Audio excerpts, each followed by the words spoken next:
Hello दोस्तों, स्वागत है। और आज हम लोग बात करने जा रहे हैं एनआईटी वारंगल के बारे में। जैसा कि पिछले वीडियो हमने एनआईटी ट्रिची का कट ऑफ देखा था सीसेब राउंड 2 का। और आप चैनल को सब्सक्राइब कर लें यदि आप नए हैं, क्योंकि इसमें आपको सारे एनआईटी जो भी होते हैं उन सभी का कट ऑफ आपको मिल जाएगा, खासकर सीसेब सेकंड राउंड का। इससे आपको आइडिया लग जाएगा कि किस रैंक पे आपको कौन सा एनआईटी मिल सकता है, क्योंकि लास्ट राउंड्स के कट ऑफ हैं। तो बात करते हैं दोस्तों। सबसे पहले हम लोग ब्रांच ले लेते हैं बायोटेक्नोलॉजी।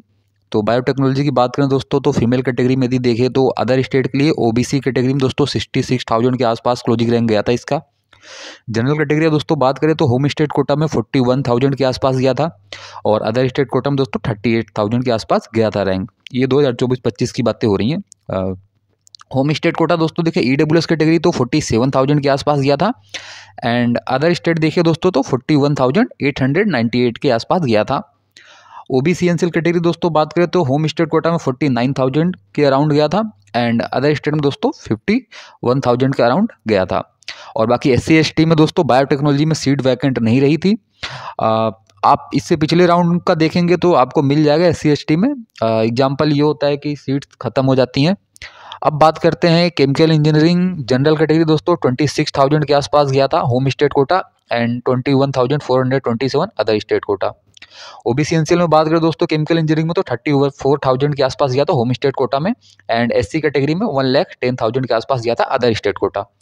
दोस्तों ये एससी एसटी कहीं पर सीट्स वैकेंट रह रही हैं, इसका मतलब ये है कि लास्ट राउंड में सीट्स अवेलेबल नहीं थी इस कैटेगरी में, क्योंकि सीट्स जैसे अवेलेबल होती हैं उसी के अकॉर्डिंग सीट्स ऑफर किए जाते हैं। सीट्स फिल हो जाती हैं तो लास्ट राउंड में फिर सीट्स वो लोग रिलीज नहीं करते, क्योंकि सीट्स तो जो नंबर ऑफ सीट्स होती हैं वो तो फिक्स्ड रहती हैं। अब दोस्तों बात करते हैं कंप्यूटर साइंस। तो फीमेल कैटेगरी में आप देखेंगे अदर स्टेट के लिए जनरल वालों के लिए 5,932, एंड ईडब्ल्यूएस अदर स्टेट दोस्तों 6,183 गया था।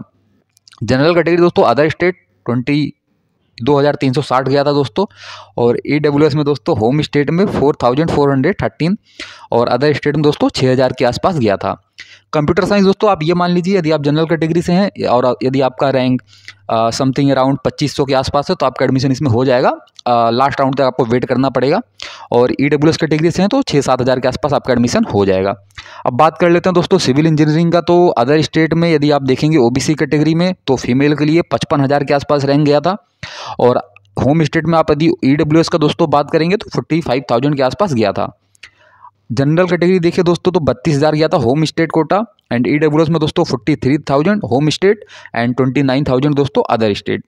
ओबीसी एनसीएल में दोस्तों 35,000 गया था अदर स्टेट के लिए। अब बात करते हैं दोस्तों मैकेनिकल एवरग्रीन ब्रांच। तो इसमें जनरल कैटेगरी दोस्तों आप देखेंगे 20,000 गया था, और अदर स्टेट के लिए 18,000 गया था। ईडब्ल्यूएस में दोस्तों 21,000 गया था other state, and OBC NCL के लिए दोस्तों 25,000 के आसपास गया था फॉर होम स्टेट, एंड 23,000 दोस्तों फॉर अदर स्टेट।